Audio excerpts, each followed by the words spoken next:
ব্যাংকার অথবা যে কোনো কেউ যারাই কম্পিউটার জব করেন তাদের জন্য সেকেন্ড টিপস, লাঞ্চের আগে 5 থেকে 6 মিনিট নিজের জন্য বের করুন এবং এই এক্সারসাইজগুলো করুন। মেরুদণ্ড সোজা রেখে চেয়ারে বসেন, শোল্ডার রিল্যাক্স রাখেন, সামনের দিকে তাকান।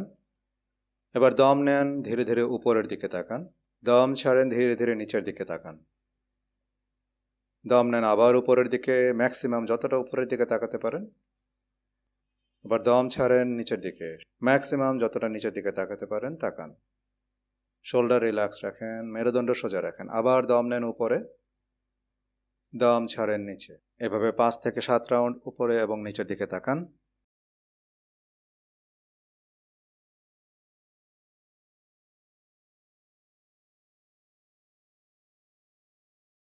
এবার মেরুদণ্ড সোজা রেখে বসেন, দম নিতে নিতে ডান দিকে তাকান। দম ছাড়েন, ধীরে ধীরে বামে তাকান। আবার ডান দিকে তাকান, বাঁ দিকে, আবার ডানে, আবার বামে। এভাবে 5 থেকে 7 রাউন্ড ডান দিকে এবং বাম দিকে তাকান। মেরুদণ্ড সোজা রাখেন। এবার দম নেন, ডান হাত দিয়ে আপনার মাথার বাঁ দিকে ধরেন, ডান দিকে আলতো করে টেনে ধরেন। কিছুক্ষণ ধরে রাখেন। এবার ছেড়ে দেন। এবার বাম হাত দিয়ে ডান দিকে ধরেন, টেনে ধরেন আলতো করে। কয়েক সেকেন্ড ধরে রাখেন, ছেড়ে দেন।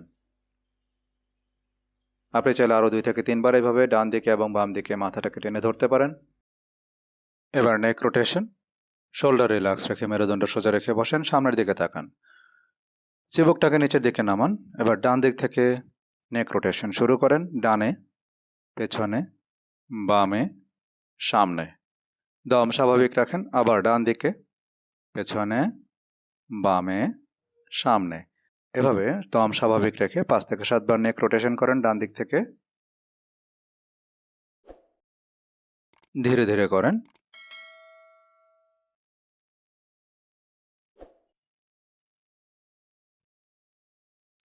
তারপর এবার বাম দিক থেকে ডান দিকে। খুব দ্রুত করতে যাবেন না, ধীরে ধীরে করেন।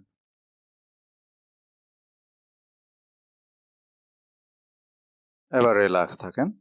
এভাবে আপনি নেক স্ট্রেচিং এবং নেক রোটেশন করে আপনার শোল্ডার এবং নেক রিলেটেড যে প্রবলেমগুলো আছে সেই প্রবলেমগুলো আস্তে আস্তে কমাতে পারেন এবং প্রিভেন্ট করতে পারেন যাতে সামনের দিকে এই প্রবলেমগুলো না হয়।